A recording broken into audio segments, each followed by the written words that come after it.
The name Tyler Walker may not be a household name to NASCAR fans, but to sprint car fans, it definitely is. He was a fourth-generation driver whose promise was on the rise in the early 2000s, making him a very intriguing NASCAR prospect. From 92 to 96, he was the California State Go-Karting Champion. In 1996, he was the Knoxville Nationals Rookie of the Year. By 2002, he became the World of Outlaws Gum Out Series champion. It's also important to note too that he became famous for doing backflips after his victories long before Carl Edwards ever did it. By Tyler Walker's early 20s, the world of NASCAR began showing some interest. In 2000 at the Nashville Fairgrounds, he attempted to make that season's NASCAR Busch Series race but failed to qualify. But while he was still competing on dirt, Cup Series regulars such as Casey Kane, Tony Stewart, and Mike Bliss were praising this dude's talents. By 2003, he landed a gig driving for Jim Smith in the NASCAR Craftsman Truck Series in some select races. Oh, trouble there.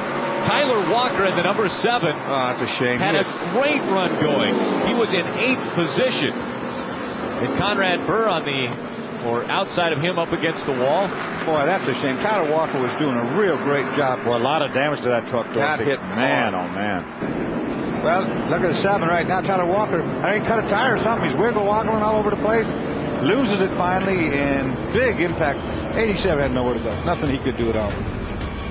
Conrad Burr collected up right there. Bam. We got another sideways truck, and this one's going to go around. That's the 7. Tyler Walker spins in the corner, and oh, very close. One of the Ultra Motorsports boys. We saw our point leader, Brendan Gaughan, just sneak by on the outside as Tyler Walker was spinning. His 3 starts for them were pretty lackluster, seeing only a best finish of 21st at Las Vegas. He was also a part of that whole Jim Smith 2003 Homestead truck fiasco, so that spin was a bit of an omen of what was to come. Despite his performances there, he moved up the series ladder the following season in 2004, making a few select starts for Aikens Motorsports. His first 2 attempts resulted in 2 straight DNQs. Once he finally made the races, there wasn't much of note during them either. That is Tyler Walker in the 38 car. Is that a vent run or is that coming out from under the engine? That's, I think that is pretty much... Caution's out. You think it's pretty much what? Catastrophic. Problem all day from the green flag. No radio communications whatsoever with the crew. He can talk to them. They cannot talk to him. However, because he doesn't know when they're asking him how the car is and the communication you normally get, he hasn't said a word back to them. So they haven't had a clue on what to do with this race car as far as adjustments and whatnot. And even now, there again is absolutely no communication whatsoever with Tyler Walker. And that's been a big problem all day. As you know, Alan and Barry, a veteran driver would either try to make a communication to see if they could hear him and or go to the hand signals, hand to the door, hand to the roof to tell them what the car was doing. Tyler being a rookie, he hasn't been doing that, so the team has been in the dark just about all day. I think Tyler wants to just get out of that car right now, Mark. He dropped the window net while he was still on track. This is pretty clear what happens right here. Yeah. I mean, Shane Mill just goes in and runs in the back of the 74 and spins Tyler Walker around. Excuse me, you're in my way. And Lowell Bennett, 82, barely gets by. Never see the contact. They were lucky that just one car was involved. Oh yeah, he didn't always drive the 38. Sorry if that confused you a bit. His 3 starts of the NASCAR Busch Series that season saw only a best finish of 12th and an average finish of 23rd. Despite showing very little promise up to this point in stock cars, in his defense, he's made barely a handful of starts in each series he's run in, which is why Aikens Racing wasn't quite ready to give up on him just yet. In 2005, he ran nearly half the series schedule. It became apparent right away that Tyler Walker's talents were not meant for stock car racing. Now behind him come Paul Menard in the 11, Tyler Walker in the 38, and David Green now coming back in the picture, having slipped not just a couple of spots because Green was up among the top 5 at pit stops. Whoa! Boy, Walker gets Menard and around Walker goes. Caution. Ouch. Yikes, coming back down the hill. Whoa. That's when it gets real dangerous. Oh, yeah. What goes up must come down. Now, Second first caution of the day. And this caution is the break that Boston Reed has been looking for in the 5 car. Look at this wad. Tyler Walker. I mean, all these cars are here in the back. We're trying to get checked up, and it was just like a domino effect. It started a straightaway ahead of this group. 33 gets in the back of the 23. This should show it all right here. And you can see the 33 is probably going off into turn 3 right now. And here this group comes. Look like they just started checking up. Justin Labonte got in the back of Tyler Walker, and it just escalates from there. Oh, got one around down here on turn 4. Michelle Jourdain, the 10 car. He had such a great race coming from 40th up into the top 15. 38 got in that really, he got his whole front end knocked in as well. Oh, and that car is pounded. Tyler Walker has damage as well.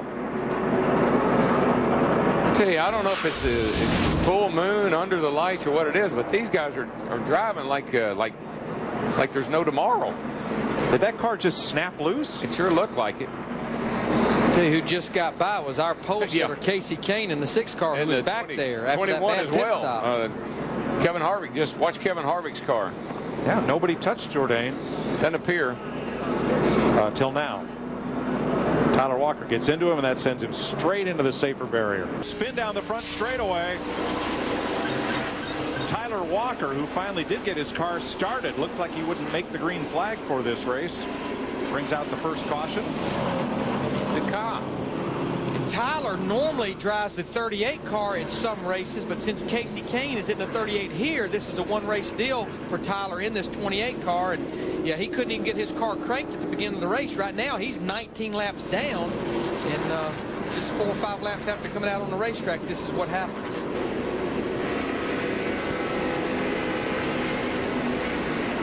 Oh, someone ran into the back of the car.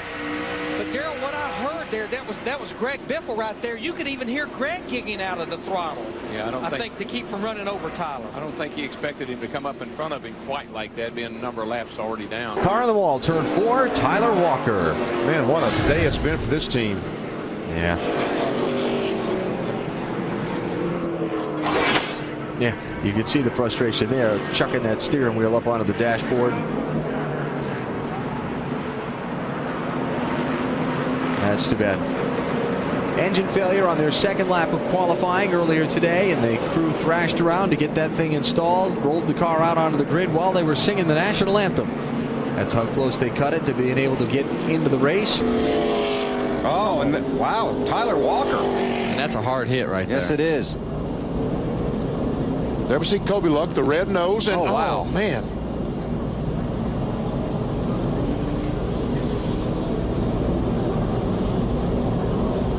That was not a very good place to try to pass, was it? Yeah, I didn't. Yeah, he just. I'm not sure he was trying to pass. I think the closing speed, he just didn't. He just clobbered him. Yep.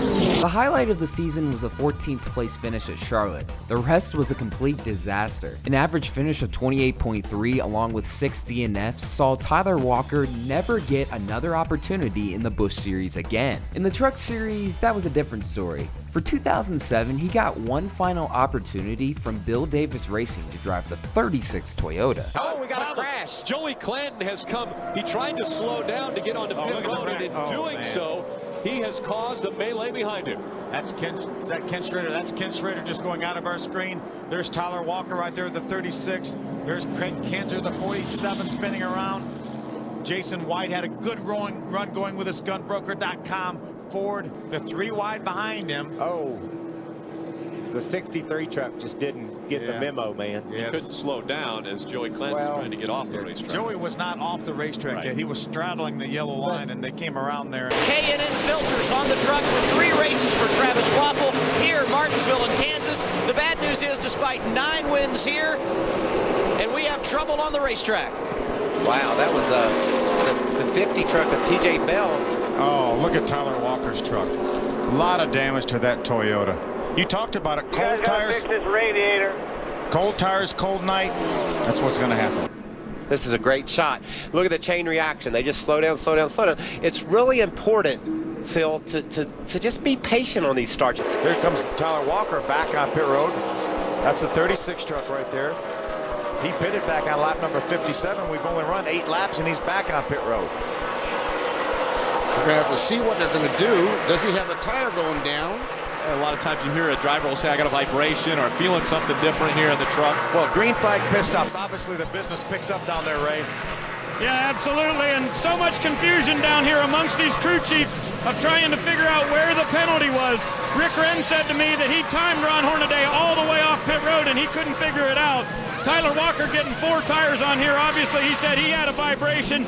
Not sure if they had loose lug nuts or what the problem was. After only 6 starts for Bill Davis Racing, Walker would be suspended indefinitely by NASCAR for violation of the substance abuse policy. At least he was able to score his first ever top 10 in NASCAR, but that suspension combined with his lackluster performance marked the end of his NASCAR career. Tyler Walker's post-NASCAR career has been an absolute roller coaster ever since. He continued to race sprint cars and even won the 2011 Kings Royal on the final lap after Kevin Swindell's tire blew. For as gifted of a sprint car driver as Tyler was, he was also equally as big a head case. Despite some of the antics he would pull on and off the track, sprint car teams still hired this guy. I guess some teams just didn't mind the antics as long as he could win. And who could forget this infamous signature backflip resulting in a torn meniscus? And of course, we cannot forget the high-speed police chase. Stop in the middle of the roadway. Still rolling about 30 miles an hour though.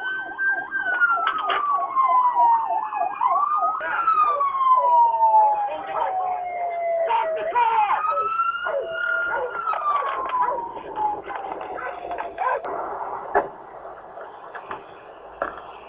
Are you walking okay? Stand right here, okay?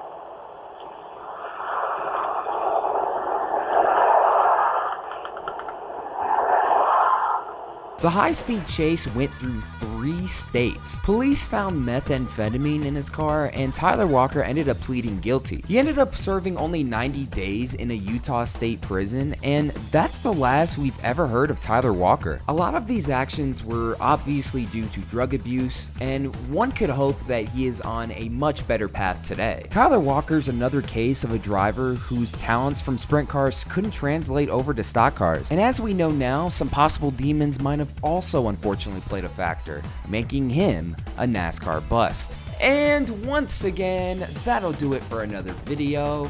Thank you guys so much for watching. This is Black Flags Matter. Catch you next time.